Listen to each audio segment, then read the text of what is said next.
Welcome to Snip and Sip, unfiltered hair chat for the other 95%. What does that mean, Gabby? The other 95% is that we are aiming for hairdressers everywhere, not just that top 5% that are award winners or social media stars. We want to give a voice and represent every hairdresser that loves hairdressing. Perfect. And we're your hosts, Danielle, and obviously the always fabulous Gabby. Today we are going to be discussing who supports the supporters. We're going to deep dive into what makes a successful hairdresser and who is it that's supporting us doing that? And should we all just become therapists? And to help us with this, we're joined by Abby from New Zealand, So You Hair. We're also joined by Gemma at Ardor Organics in Perth, and Blair all the way from Canberra, Pura Holistic. Yay! Thanks, guys. Now, Gabby knows this, as many hairdressers do. They wear a lot of hats, and you know a lot of things about me that people probably shouldn't know. Yes, being a hairdresser is so much more than just being a hairdresser. We are therapists, we are the cleaners, we're the social media managers, we're the receptionists. And then when you become an owner, you're even more than that. You become the HR department, the accountants, the payroll, the lawyers. And what we really want to talk about today is who's doing that? But before we do that, I want to ask you guys a question. What is an unexpected hat that you guys have had to wear in the salon before? Who's going first? Other than therapists. Other than therapists. Well, I've got to be a florist before. Yes, I was doing a bridal party, and the bride burst into tears because she had this bouquet of baby's breath, and she wanted it to be a real round shape, but it came, a real textured, rustic look. And she started crying. She's like, I don't want to ask her. And I said, look, I can cut hair. We're doing this. And I cut the bouquet into a ball for her. Oh my gosh. Wow. She loved it. With your hairdressing scissors? No. but she loved it. I was like, it's all right, I got this. And off we went. That's an extra $50, thanks. Yeah. I was going to say, did you charge for it? No. That's so good. What about you, Gemma? Mine recently has been a plumber and also trying to de-hair the washing machine, but also flooding the back room because, just trying to get the little filter out when they're still washing in the washing machine. And And then the hair, having to get the massive big thing of hair. Yeah. But the problem was when I was trying to do the base and I actually ended up grinding down the sides. So then when I couldn't do it, and Daniel, my husband, had to actually come in, and he couldn't actually get the thing onto the thing to get it out because I'd worn it down so much. Oh gosh. So I actually made the problem worse. Not a plumber then. Yeah, so maybe not a successful plumber. But one of them was okay. It was just the other one. Yeah, true. One out of two. What about you, Abby?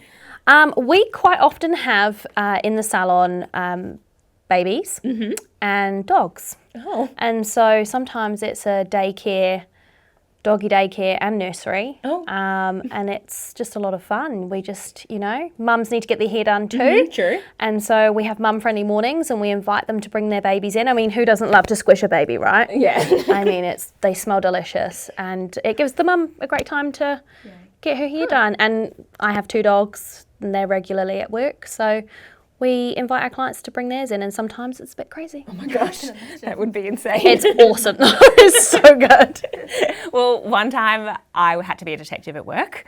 I was doing this lady's hair. She had a beautiful purse, and we were like, oh my God, your purse is so amazing. She goes, oh my gosh, I am so nervous about this at the moment because I actually got robbed. And someone took all of my purses, and we were held at knife point. It was crazy, and we were like, oh my God, that's wow. Anyway, moved on. So it was a busy day, so we moved on to our next client. And we were straightening this girl's hair, and she'd been coming in every week. And we were like, eventually I said, what have you been doing? Why are you coming in every week? Where are you going? She goes, look, I probably shouldn't tell you this, but I'm actually going to go visit my boyfriend in jail. And we were like, oh, okay. What did he do? And she said, well, he has been accused of holding people up at knife point and stealing their handbags. And I was like, and she told me the details of this story, and it was her. And I was like, oh my God, she's there. She's there. And the lady ran out. Did she? Well, she paid for it, and she just left. So I found the guy. We didn't tell the handbag lady, but yeah. Wow, what are the chances? Pretty high. It was really cool. So I've had to be a detective. Obviously, you guys have a lot on your plate by the sounds of things, and you can't do it alone. So there's a lot of industry bodies out there and millions of acronyms. So I am going to refer to my card here to make sure I get them right. You've got the AHC, HABA, HSA. There's a New Zealand one I couldn't remember, NZHARA. NZARH. Got it. So have you guys used any of those? Are they actually useful? No, I didn't even know they existed. Oh, there you go. I'm a member of NZARH. Is it useful? No. No. in What all do honesty. they say they do for you? I think if you're really interested in hairdressing competitions, that side of hairdressing, then they facilitate a lot of that. Right. It's just not something we do, so we don't get much benefit out of it. But they're very supportive to local, regional, and then national hairdressing competitions. Right. They have legislation and rules and etiquette to follow, as well as a guideline for all the salons that are registered there. But other than that, no, it doesn't really serve much purpose to me. It doesn't sound like it. What about you, Blair? Yeah, so I am a member of the AHC. When I first opened the salon, I found it useful purely from the basis of I'm a creative, I'm not an administrative person at all. And just having to make up some of those documents and things when it comes to HR or whether it comes to policies and procedures and all of those things, I found the templates were useful. The other thing that I do find useful is the access to industrial relations questions. I think that we're lacking somewhere though, lots of other things that aren't easily available, through some of these I guess, bodies for people to utilise. So, yeah. Kind of, I was thinking about it before, off camera. We were talking about the pay of someone, and it was a confusing kind of thing. Like, well, how much does she get paid? Because she's this, but she's that, and she's there. And it doesn't really feel like our industry bodies are kind of putting their hands up and saying, we'll help you with that. If you ever need help, call us. And you maybe could have called and asked, but instead it was just all of us putting our heads together, trying to work it out together. And that's where things can kind of get a little bit muddy and we can potentially get in trouble. That's exactly right. And that's the problem, isn't it? You can get in trouble for making the wrong moves, but you don't mean to. It's just you're trying to figure it out especially because I'm WA, so WA comes under a different award if you're a sole trader to if you're a company. So when you change over, then you've got to change everything over. And if you don't know that, then you could be paying people wrong or... Yeah. There's just lots of places where you can trip up, eh? Yeah. Like even, do you pay tool allowance? Do you not like a meal allowance? Like that's like there's all these different rules for the one, but how do you know which one you fall under? Yeah. I see on Facebook, on like all those Facebook hairdressing groups, and someone will be asking like, how much should I be paying this person or something? And then every single person that puts a comment has a different answer. Yeah, they're different. Yeah. Yes. Yeah, and I'm like, oh God, what are we going to do? Just pay them what you want. Yeah, that's kind of what it ends up being. It feels like that. I think with the AHC, like I do have access to ask those questions, but if not everybody's a member, Yeah. Or they're not aware or, like if whoever you're ringing and speaking to isn't all over every single state because everything is so different. It makes it super tricky. So, I mean, like in the industry, people can get into trouble a lot because they don't actually realise that they're not quite doing the right thing. Yeah, it's tricky. So they're kind of there maybe do you really feel like they're just there to kind of help with the accounting, HR, payroll kind of side of things, the Australian ones at least? Well, from a resources perspective, there's a lot of that in there. Yeah, that kind of back-end stuff, which I think is a positive thing that they have that because most people that are hairdressers are creative. So the administrative, that's why they're in the job, right? So the administrative stuff, perhaps they need that support. I think most of it is, I guess, those kinds of things. Yeah. So what about everything else that we need? Great question. Yeah. That's the thing, isn't it? We need so much. Where else can we look for that support? I think sometimes it's why you try to make sure you've got friends that are salon owners so you can ask them and be like, hey, what do you do for this? And, try to figure it out that way. Yeah. I think the most beneficial resource I've ever found was part of a coaching group and called Salon Owners Collective. And so Larissa, who runs that, used to have a very successful salon in Wellington that I came over from the UK to work at. And she had has such a comprehensive setup.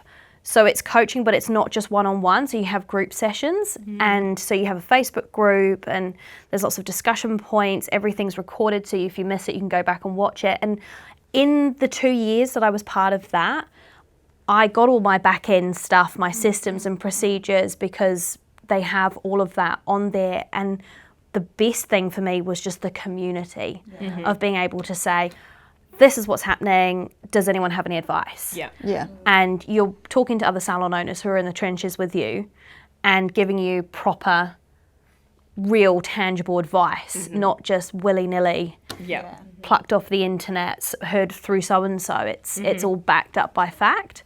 So that's been where I've found the most benefit. So like a salon coach. Yeah. Yeah. I've just started paying for a salon coach, and I reckon it's great because it's all of that stuff is behind the scenes, ready for you to go. You need a form for something, it's there. You know, and just even I like to listen to a lot of other salon owners that do things. So if there's I recently brought this thing, a board off this lady who'd created a Trello board, and it had all the systems in there. You just go fill in all your details, and it's great because then you just go and put in there everything. So it means you can go away and all of your procedures and everything that's in there. Wow. Yeah, it's so good. Yeah. It's just putting all the fine details in there now. But then it's got all the groundwork's done. groundwork's done. So there's a lot. Yeah, I think that is the hardest part, as in we creative brain thinkers, perhaps not this side, and I have personally bought, since I have started my salons, have personally bought a different template for my policies and procedures, because I was like, okay, I had the basics, but now I need to add things. So I bought a bigger template, then changed it all in mine, and that, like, obviously that's not my head, but I did it, I got through that. But yeah, some of those things are amazing. I've done, prior to being a salon owner, the salon that I worked for was had a coach, but they actually weren't in the hairdressing industry. And I actually didn't think that was a bad thing in some ways, but I think they need to be a bit more aware of the industry, because they brought in some ideas and some sort of back end stuff that made things quite easy to do and fluid that were different. Does that make sense? So I think that wasn't a bad thing. I think that was a good thing. And lucky for me, I was there during that process. So I got to learn some of those things as well, and some of the other things that are out there. But Danielle, you're not part of our industry as a hairdresser, I would Sort say. of. You are. You're all my friends, right? But how do you think someone who's not in the industry, can you give advice? Yeah, absolutely. I love hearing all of that, because I do wonder whether you need to be in the industry to actually add value to the industry. I've got a lot of sales and finance background, so I love all the detail that you hate, Abby. And processes, improvements, that way sometimes when you alleviate those sort of back end things, it can give you a bit more space for yourself and your own creativity.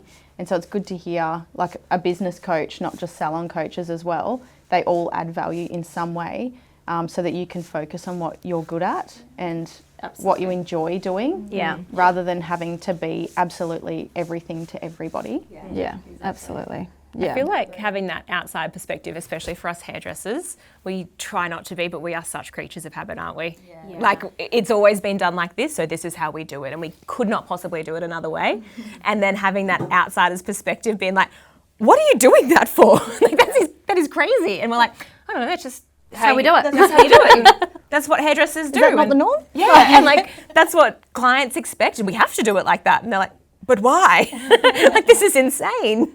So I think really having that outsider's perspective is really good. But I know, being kind of halfway in between two industries maybe, I see hairdressers are very closed off to non-hairdressers. You know, you're not in my industry, you do not understand. What do you mean, Gabby?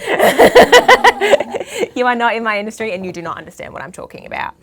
And I noticed that a lot. And it's true, like, there's definitely a huge element that I know from being, so I work for a hair care company, so we do a lot of the back end and the technical stuff, and we learn the ingredients and things. But there are things that you guys do that I will never understand, being on the floor, talking to all those people, the emotional impact it has on you. So absolutely, totally, I can see where that comes from. But it is nice to be collaborative and add value where you can. But it's hard from both sides because it's such a creative area, and then to try and take whatever support you can get from the non-creatives like me to try and give you guys the space to be yourself. Yeah, my husband put it in a very interesting way because he's been my business partner for 10 years and he is an accountant, so he is very numbers and details driven, which is the opposite to me. And he said to me when we were struggling to communicate, because we spoke different languages essentially, he said, you need to learn to speak to me in numbers and spreadsheets, and I need to learn to speak to you in pictures and ideas. And we almost had to create our own way of, being able to, for him to articulate to me what he needed and for me to articulate to him what I needed. And I think that's where having somebody forensically look at your business without the hairdresser cap on can be just nothing but beneficial. 100%. So good to just have somebody who's not thinking the way you think, look at it and say, well, actually, you should try this. Yeah, definitely. Yeah, and hairdressers are really closed off to that a lot of the time. So definitely a lesson to really open it up. And we are really good at hair. Yeah. Being creative. Yeah. Yeah, we are. I'm good at coming up with the ideas, not how I articulate the ideas. Yeah, exactly. Or any of the follow through. Give me the numbers and I'm like, all right, this is a conversation, not for me. Yeah, no, not for me. So we're looking at coaches and salon coaches. Where else can we look for support? Home.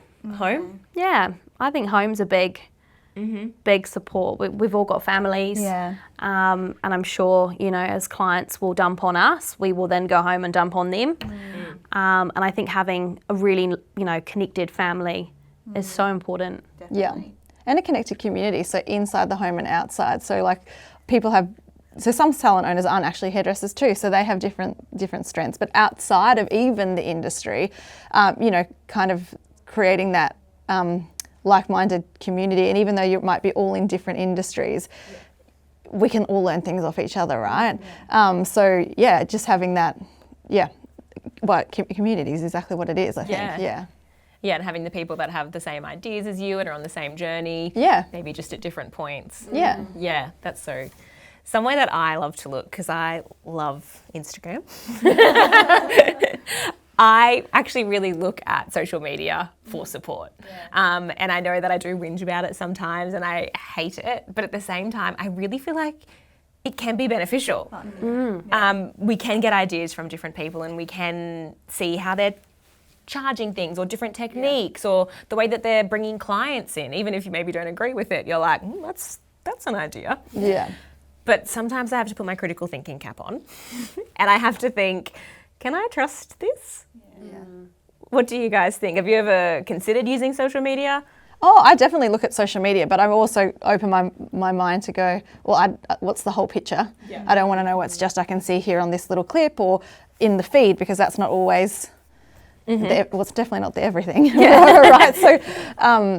So I kind of, from there, I'd like to get on Google and then go, okay, but like, because I want to make sure that who I'm putting in my support network is that they're aligned. Does that make sense? Yeah. I think also our teams, I feel like when stuff happens on the floor, you want to know that you can go in the back room and have someone to rely on to get you through if you're having maybe something that's not quite going right or customer that's not quite, clients that's quite happy and I know with me at work, I do spot when something's going on and someone might need me in the back room, and they kind of do the same as well, because I've created that community of we hold each other up, We've even got a little magnet system that we put on our lockers if we're like, so ones we're doing is a little white flag and that's a help me. And we've got a little sad face, we've got a little happy face. So if you're needing help throughout the day, you can actually just put your magnet on your locker. That's adorable. We kind of came through with Christmas. We had the first Saturday was manic, and I think everyone went home and was broken. Yeah. And I was like, how can we diffuse this before it gets this bad? So I came to work with my magnets and said, I've got magnets. They're like, you are an idiot. I'm like, you're going to like this though. You wait. And it doesn't happen all the time, but there's sometimes one of them will put it up when they need a bit of extra TLC. That's so sweet. Go get yourself a cup of tea, sit down, get some essential oils, do a few deep breathing. They're like, okay. But they do it to me as well. Do you need some essential oils, Gemma? We used to have, and this is probably off topic, we used to have a code in our salon for a painful client. And it was D17. And I don't know where it came from. Even I know that code. D17. Because I used to get the calls when I lived over in Perth. I would help them with the calls for the salons too, and I would see D7 and I'm like, oh, I'd be extra nice to them. But I think having that little bit rapport and be able to talk to everyone and say like, this person isn't the greatest client we've ever had. We need a little bit more support with this. And so it would be on their client card, for instance, it would say D17, and we would know that might be a little bit more painful today. And the whole bit of extra care with each other. Exactly, and the whole salon would know together, like, let's power through, let's do it, guys. I think it's good when you can get through things like that with your team. You come out as a stronger connection and united at the end of it all, you know. And I think that's what it comes to, is that team connection within your workplaces. Absolutely. Yeah. So- And I think as well, like, and also on another side of this can help, like, make the team even feel more valued.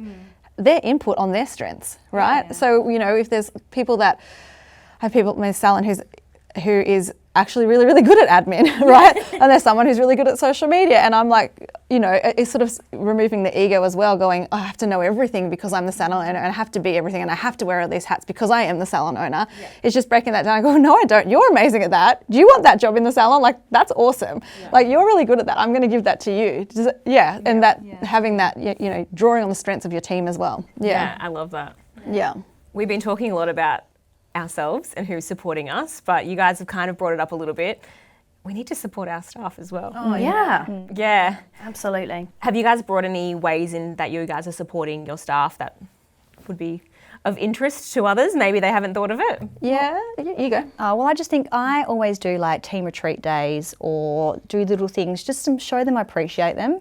And I also say that to them at the end of the day. I would say, thank you for today. Yes, You know, just Those little thanking things. them for the time that they've been there and the effort that they put in, and show them the appreciation. Because I don't think we show people enough in any aspect of our lives sometimes how much we appreciate people. Yes. So I try to make sure that I always bring awareness to that for my team. Lift them up. Those little daily, you know, being grateful. Affirmations. I even send a weekly email in the beginning of it. I always send a little affirmation goal, like thing for them to. I used to write on the whiteboard, but now it's just an email for everyone to read. Yeah, nice. We have a bit of a wellness program that we've put in place, and it's like wellness for, I guess, total wellness. So our salon works a little bit differently. Like, we have a naturopath, an acupuncturist, things like that. So I've sort of come to a little bit of a agreement with, you know, cross services there.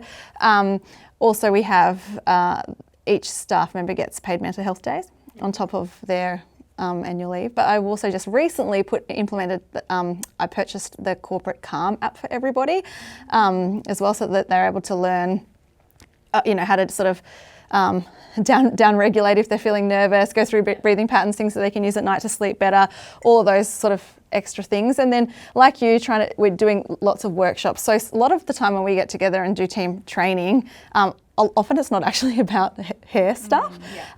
So, for example, at the end of this month, we have like chiropractor, exercise physiologists coming in, teaching them specific stretches for hairdressers, what to do at the end of the day, things that they can do in between in their lunch break, you know, things like that. So I think,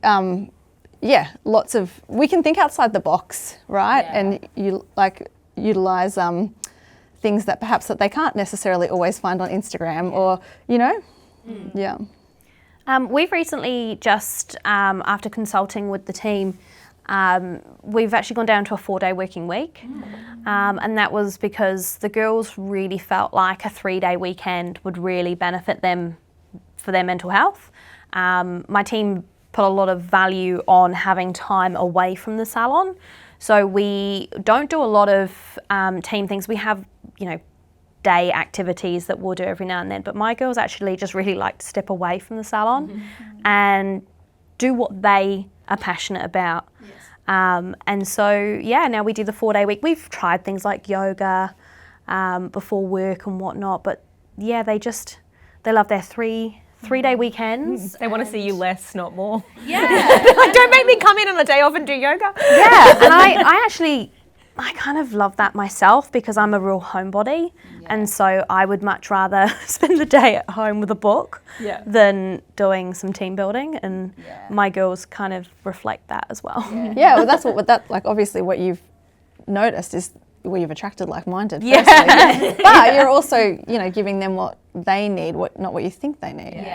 My girls get a roster Saturday off, and after that 3-day weekend, they just come back to work. It's like a little bounce in their step, Just keeps them. They're like, oh, it's my long weekend, and We went to a 4-day work week at the start of the year as well, and it honestly has made a difference. It has not made a difference to actually the way that the salon performs at all, but it's absolutely made a difference to the way that the stylists feel and perform. That's awesome. That's huge. And I feel like all of that amazing stuff is going to be attracting staff. Like those are the things that staff are looking for at the moment because they can get paid pretty much the same everywhere. It's those extra little touches. It's the lifestyle that you bring to it. I think, having a work-life balance is so important. Yeah, 100%. And I just really, like, my team are like my work children. Like, I go home and I got my children, then I come and, like, their mental health and they are really important to me. Yes. Like, just completely away from the business, I really care about them and their mental health. As humans. Yeah. Should have put that as your hat, mum. Yeah, salon mum. No, I'm the salon auntie supposedly because I'm the fun one. So I'm not the plays jokes on everybody. And From another, I'm going to flip it from the staff as well. But do you also find support from suppliers? Do you find that, because I know you've spoken about the community you guys give your staff, but what about for each other and beyond your salon walls too?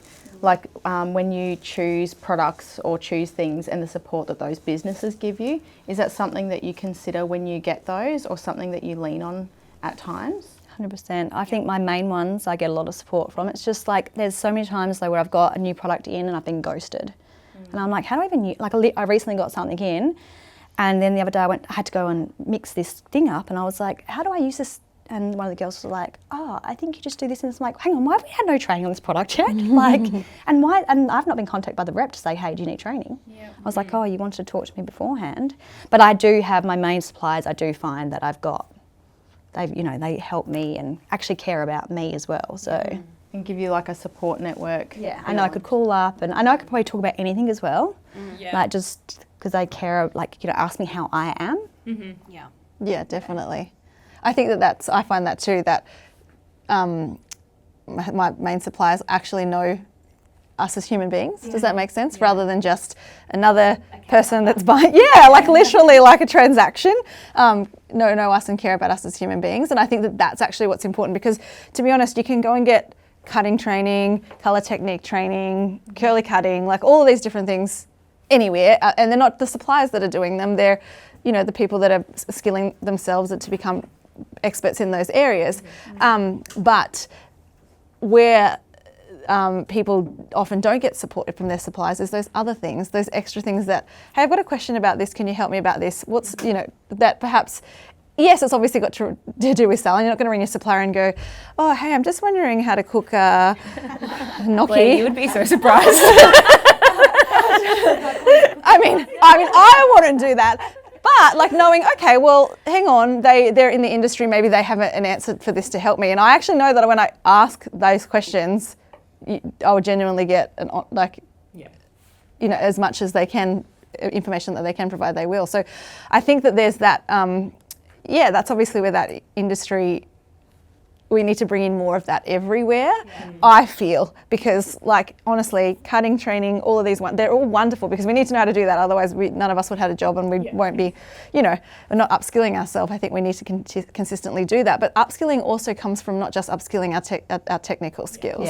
It comes upskilling perhaps, our knowledge of ingredients, our knowledge of ourselves, upskilling in communities and as in like being open to celebrate everybody. Does that make sense? All of those kinds of things. And I think that that's where my main suppliers definitely do that. But I know that other people that aren't using the same as me, personally, that's where they go, well, where do you learn all that stuff? And I say, well, firstly, I research myself, but I also know that because I have chosen the right network for me and what I need, I know that I could actually, call up my supplier like-minded salon owners and go, hey, what do you do here? What do you think? You know, those kinds of things. Yeah. Yeah, you don't need to have 10,000 followers for them to actually want to engage with you, kind of thing. I think for us in New Zealand, it's very easy to feel isolated. And I guess in the last 10 years that's probably the biggest thing for me is not having necessarily reps. And I think probably 8 years ago, if you'd said to me, I would be working with a company where there is no rep, now I would have been shocked to my core, because back then I thought that was your only point of contact. Yeah. But my main supplier now, you know, they treat you like family. And the relationship you have, the trust that you have with them is actually more important than having somebody pop into your salon once a month. You know, knowing that there's somebody always at the end of the phone that you can talk to about those conversations, industry related, and they're there to help you, that they want to see you succeed, they want you to grow. And there's other benefits as well. You know, there's opportunities that they can provide you like this, and connections to people. You know, being in New Zealand, meeting Australian hairdressers is huge, and building that wider connection between the two countries is awesome. Yeah. You know, even though we do things a little bit differently, it's great having those connections. And without, for me, my supplier, I wouldn't have those. Yeah, absolutely. Yeah. And reps just popping in just because they have to go and they're just sign ticking it a off. box. And it's when you're busy with clients anyway, and it's like, I'm with a client, so you know. And I always feel like reps just want to sell you something, rather than have wholesome conversations. Rather than being like, hey, you know, how's it going? Is there anything we can do for you? Or being at the end of an email of like, this has been a really sucky month, or a challenging month, or whatever, and them saying, right, well, here's some tangible solutions. Yeah, exactly. Because like that's what you want. Yeah, you do. Are you listening, suppliers? That's what they want. We don't want free things being dropped off. Yeah. You know, like, I think suppliers need to actually look at the values of the salons and be like, do we align? Because there's nothing I dislike more than having a brand that doesn't align at all with me, having them constantly popping in and being like, here's some free stuff. And it's like, I don't want it. You've obviously not looked. You don't me. It is. Be like, do you think I'm like that? Like, I don't want your free things. You obviously don't know me, my values, my ethics, my business. So, out. Yeah. Yeah, I totally agree. Well, what can suppliers do? What more can they do? Well, I think the first thing is that they can do is their reps make an appointment to come in. Yes, appointments. I'm going to be completely honest because well, I'm like, I know we're joking, but we're all like serious at the same time, right? Because like so many times reps have come in and they're like, I know you're busy and I should have made an appointment, but I'm like, there's no but, that's the end. I'm like, I'm in the middle of But doesn't justify this. like being kind, but like we're often on the floor, right? And we don't physically. And we're already stressed. And sometimes it's not that we don't want to, if it is aligned with us, it's just that already we're like, okay, I can't do this, right? This is just, There's too nothing much. worse than having to leave a client to go and talk to somebody who spontaneously popped up and decided to impose themselves on you for a product that you're not interested in. Oh, you are interested in, and you can't actually give them that time. Absolutely, you can't, And I feel like if you are interested in it, you're going to seek them out. Absolutely. I don't think it does them justice just to kind of drop and you know, leave things and then not make appointments, because then we're like, we're too busy to look at this. What's all this stuff they've left? You know, whereas if we could actually have a genuine conversation, let's see if it is for me, if it's not for me, those kinds of things. So I think that's first from suppliers. But yes, second is getting to know the people that you supply to. You know, I think everything comes back to sort of that human emotional connection, regardless of what it is. Like, you know, people say I want to make more money, but when you dig down deeper, it's the why. It's always attached to some kind of emotional connection. And if you can make that with people, I think for their own benefit, they might sell more. But also the salons are going to feel more supported. So, Yeah. I think it would be really beneficial if suppliers, in terms of education, just offered it to everyone. And as salon owners, we could look at courses and say, oh yeah, this actually is something we really want to do right now. You know, we can send our people on it, because I don't know if it's the same here, but in New Zealand, if you're not one of their customers, you can't you can't go. Right. And so it's quite limiting where there's already, you know, barely any education out there as it is to send people on. I feel like it's one of the amazing benefits of Australia. I feel like there's always something for you guys to go to. And I feel like in New Zealand we're really limited in that. So any support from suppliers in terms of just putting on education for the masses, for anyone, would be what's just including. It's just inclusive to everyone. And all that does is benefit the industry. Something we're so lucky to have in Australia at the moment is so many individual educators. So they're not working for a product company, and maybe they might be supported or sponsored by them, but they are working on their own, and they're doing all of their own things. And I think that is so cool. Like these specialists in their craft are able to spread that with absolutely no bias. Maybe they might tell you what bleach they're using or something, but in the end, it's them that's actually also getting. They want to, and they're getting the money for it too, which they should. Like it's theirs. I really love that. New Zealand need that. You need to do that. you need to be that person. Go on. Another hat. Got so many hats now.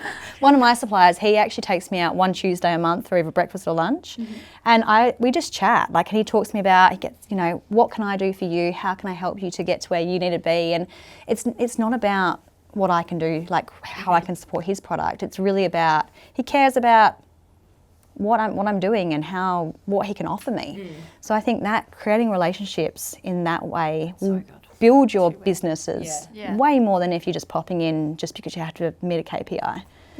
Two-way relationship. Exactly. And he does. He holds me accountable as well. He'll go and write down the stuff we talked about, and he's like, "All right, in a week's time, I'm going to message you to make sure you've done this."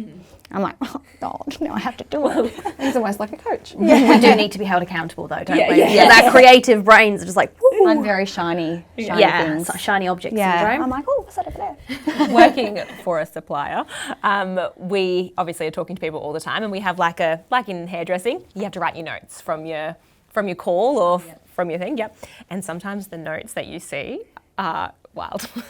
It'll be like, I told her that I was a little bit worried about turning 40, and she agreed. And call went for 1 hour, spoke about one product. That's good though. I feel like that's gonna that will get people buying products. Because then they feel valued as a human. That's how you get the loyalty. Absolutely. That's how you get loyalty, and that's how you start creating a change within the industry, and creating that. It is really, it's wild. The things that we hear, like hairdressing. But we need therapists too. Yeah, we do. And here we are. Speaking of therapists, there are obviously more initiatives than just that. We can look outside the industry for help. I saw recently, it was called Hairdressers with Hearts, and it was for people to be able to spot signs of abuse or yes, I've seen that, elder things, and be able to actually help the client and find ways to and give them what's it called? Help. Support. Tell them where to direct them where to go. Have you guys ever used any type of service like that or had a look? I have looked into that service. I think it's amazing. I think that for lots of reasons.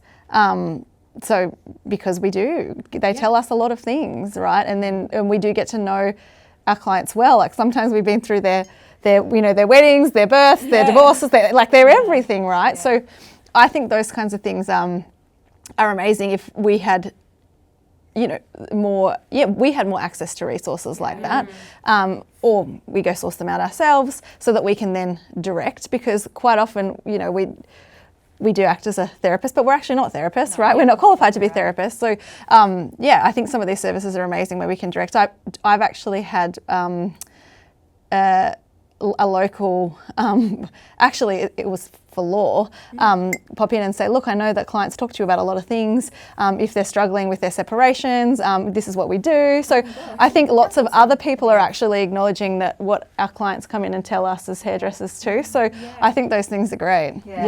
We support a local charity called Worthy Australia, which is for rehoming women in domestic violence relationships.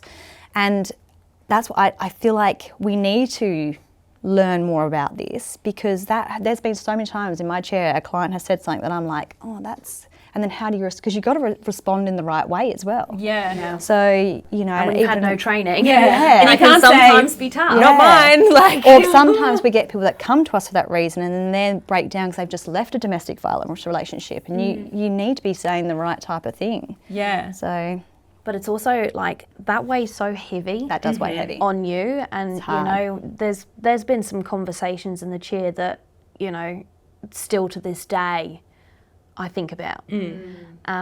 But I've used therapists myself, and my God, I love them. Yeah. I cannot recommend therapy enough. It's just so good to just go and just talk to someone who's just non-judgmental and just listens, because we're so used to being the listeners, and to have somebody else listen to you, it's just so cathartic.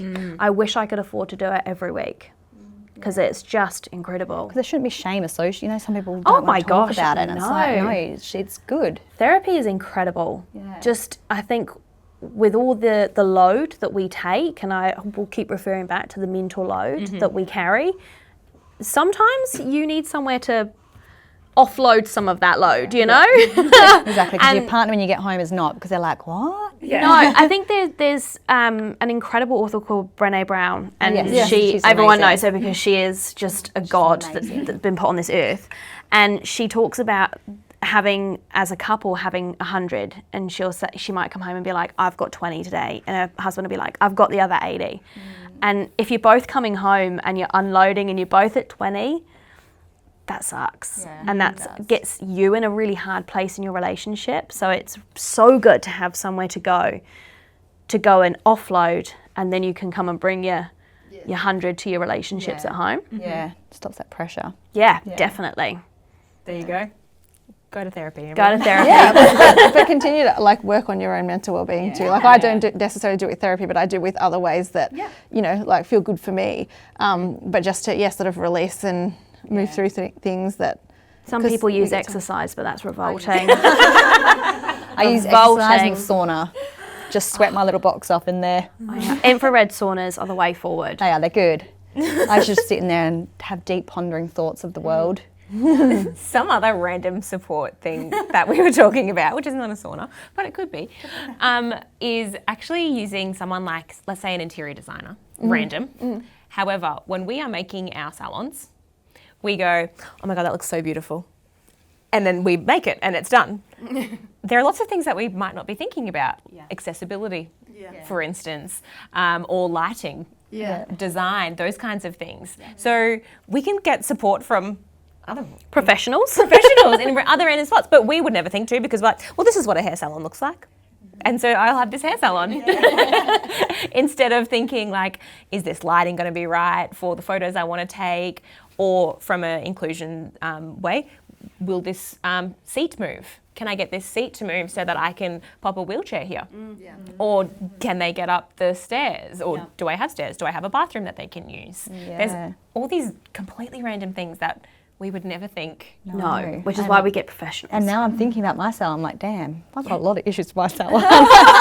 Your husband can fix everything. Yes, he can. Just to fix it, get him onto it, get a new ramp. Yeah, but so many different places that we can get support from, which is not in the hairdressing industry. It's not really about hairdressing. No, that's right. But it's really going to impact our business for the better. Yeah, 100%. Yeah. And even that emotional well-being too. Like if you can offload some of that stuff that, you know, other people can take on and do it easily, then it gives you the space to actually handle all the things and all of the burden that you deal with.